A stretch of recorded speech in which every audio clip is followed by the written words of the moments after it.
પોષ મહિનાની આ હળવી હળવી ઠંડી વાતાવરણમાં એક ગજબનો ઉત્સાહ, થનગનાટ અને એમાં ઉત્તર ગુજરાતનું લોક સાહિત્ય અને લોક સંસ્કૃતિનો આ પરિસંવાદ, એમાં કોલેજના આચાર્યથી માંડીને સેવક સુધીના તમામ જે આયોજકોએ આની અંદર ભાગ લીધો એ તમામને ખૂબ ખૂબ અભિનંદન, ખૂબ ખૂબ અભિનંદન. અભિનંદન ખાસ તો એટલા માટે કે આ પરિસંવાદ જ્ઞાનના હાર્દરૂપ કઈ રીતે એ પણ હું તમને કહીશ. નવા જ્ઞાનને ઉત્પન્ન કરનારી આ એક વિશિષ્ટ સ્વરૂપ વિશ્વમાં આવી અદ્ભુત ક્ષણો બહુ જૂજ હોય છે અને એના તમે સાક્ષી થઈ રહ્યા છો. આ કોઈ નાની ઘટનાને તમે આ ઘટનાને નાની ના સમજશો. આ એવી અદ્ભુત ક્ષણો મારી માતૃ સંસ્થા 38 વર્ષ પહેલા કોલેજમાંથી મેં મારી કારકિર્દીના શ્રી ગણેશ કરેલા. આ પ્રતિમાઓ જોઈને મને તરત દેખાતું હતું અરઠી હોસ્પિટલ, દેસાઈવાડો, નાનીવાડા, બડા, વિઠોડા, પાંછા, આ બધા જુદા જુદા ગામોમાંથી લાવેલી પ્રતિમા, ચિમનાબેન સરોવર, રૂપેન નદીનો પટ, આ બધું મારા માનસમાં ધીરે ધીરે ઉભરી આવ્યું. જોતા જ પ્રતિમા ક્યાંથી આવી. એવી આ ભૂમિ, શિલ્પોની ભૂમિ, કલાની ભૂમિ. કેટલીક પ્રતિમાઓ તો ભારત સરકાર પાસે નથી, ગુજરાત સરકાર પાસે નથી, આ કોલેજમાં છે. સૂર્યની પ્રતિમાની સામે જે ખીલેલું કમળ મુકાય, જેની બે બાજુ સૂર્ય હોય, વ્યામ પહેરેલા, બે હાથમાં ખીલેલા કમળ, કરણ મુગટ, ચિરકહાર અને ઉપર ખીલેલું કમળ, એવી એક વિશિષ્ટ પ્રતિમા આ કોલેજ પાસે છે. એનું મને પણ ગૌરવ છે. શેષ સાઈ વિષ્ણુ, નુવરા, આદિવરાની પ્રતિમા છે. કેટલી પ્રતિમા, વ્યાલની પ્રતિમા. ઠીક, એ બધું તો છોડી દે. પણ એક આ પરિસંવાદનું બીજ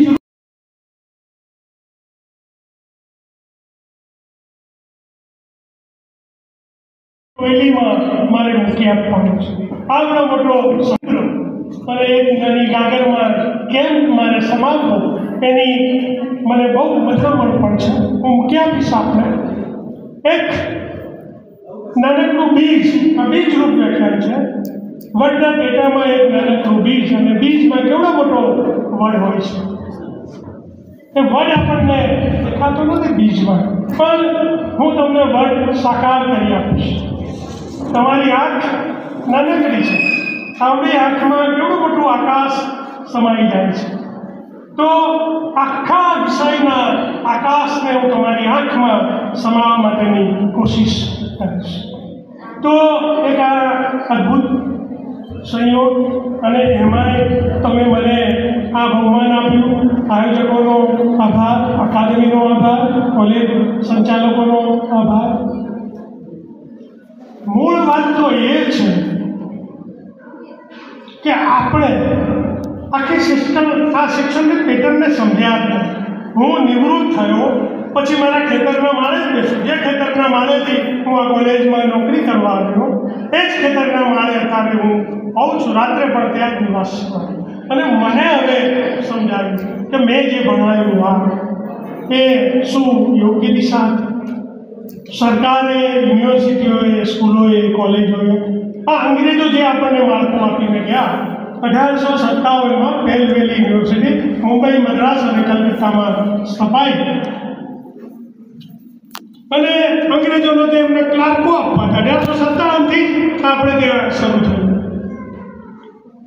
અને આપણે શિક્ષણ એમને આપ્યું ને આપણે લીધું, એમની અનુકૂળતાએ આપ્યું, એમને કુલપતિઓએ નિમાડ, બધું એની એ પેટર્ન આજે ચાલે છે. ટૂંકી વાર્તા, નવલકથા, નિબંધ,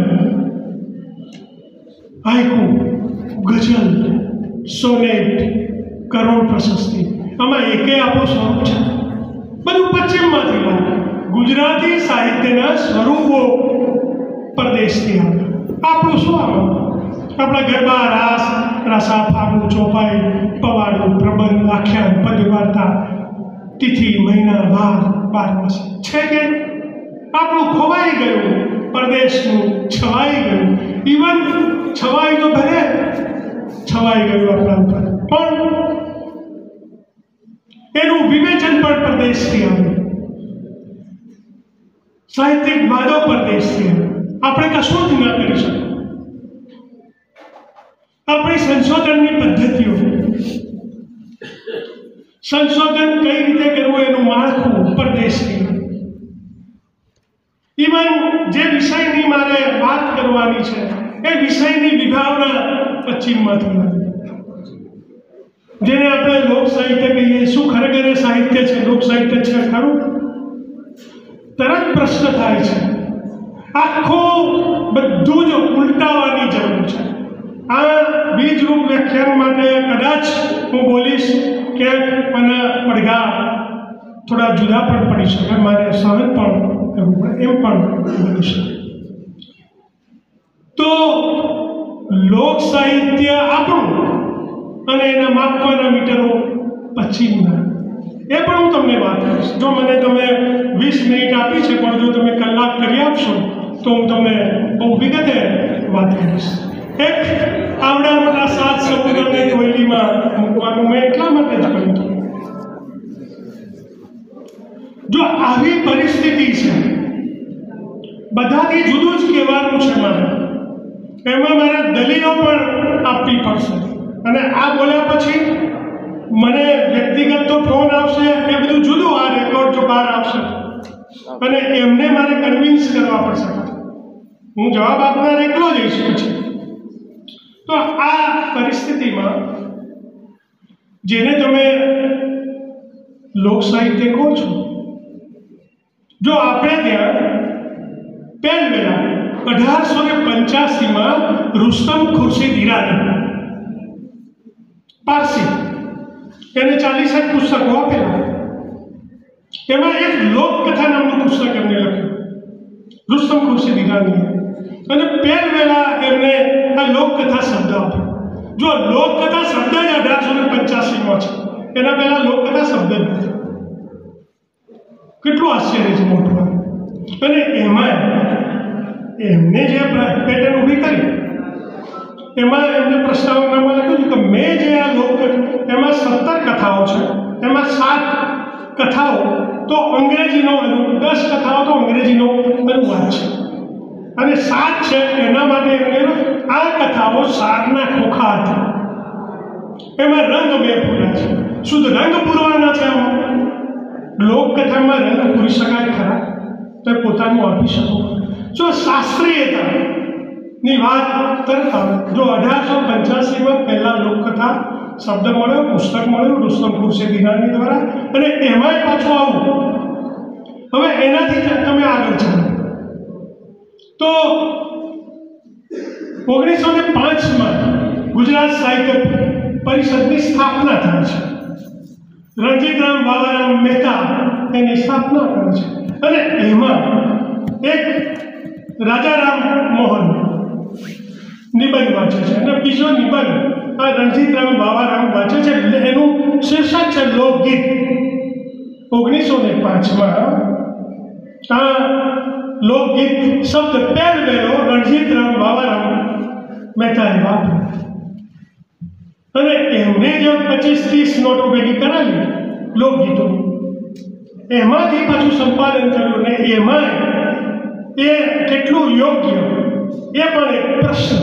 જો આપણા આરંભકમાં, અને ત્યાર પછી કાકા સાહેબ કાલેલકર, બહુ મોટું નામ, સવાઈ ગુજરાતી વિદ્યાપીઠના અધ્યાપક, ગાંધીજીના ચાહક, એમને 1920માં જે વર્ષે ગાંધીજીએ વિદ્યાપીઠની સ્થાપના કરી એ જ વર્ષે આપણું લોક સાહિત્ય નામે નિબંધ લખ્યો. એ દિવસથી આપણને આપણું લોક સાહિત્ય એ શબ્દ મળે. જો શબ્દોનો ઇતિહાસ બનાવ્યો છે, શબ્દો જ નવા છે અને એમાં તો આ બધાએ જે આ શબ્દો આપ્યા અને 1922માં ઝવેરચંદ મેઘાણી આવ્યા. એક મોટું નામ, ગજબનું નામ. એક તારાની સામે તમે એક નાની ટોર્ચ કરો એવું નામ આપણે બધા. પણ આ મેઘાણીએ આ બધા શબ્દોનો, મેઘાણી અને એના પછી આવેલા સંશોધકોએ એવો તો પ્રચાર પ્રસાર કર્યો કે આ બધા શબ્દો રૂઢ થઈ ગયા. હવે લોક સાહિત્ય નથી, છતાંય મારે લોક સાહિત્ય કહીને તમને સમજાવવી પડે વાત. એવી આ પરિસ્થિતિ આવીને ઊભી રહી. જે નથી એ શબ્દની આડસ લઈને મારે તમને વાત કરવી પડશે. આ છે શું? લોક સાહિત્ય નથી તો આ છે શું? એની પણ હું વાત કરવા માંગુ છું. જો મેઘાણીનું આવડું મોટું નામ, સૌરાષ્ટ્રની રસધાર, બાગ 1-4, સોઠી બારવટિયા, રઢિયાની રાત, ભાગ 1-4, ચૂંદડી ભાગ 1-2, ઋતુગીતો 1-2. તો આ સૌરાષ્ટ્રની રસધાર એ ખરેખર લોકકથાઓ છે ખરી? સીધો પ્રશ્ન છે. અહીંયા શાસ્ત્રો પ્રશ્ન આવે એવી આ વિધક વાત છે. પણ કોઈએ તો કડવા થવું પડશે. ક્યાંક તો શાસ્ત્રીયતાને લાવવી પડશે.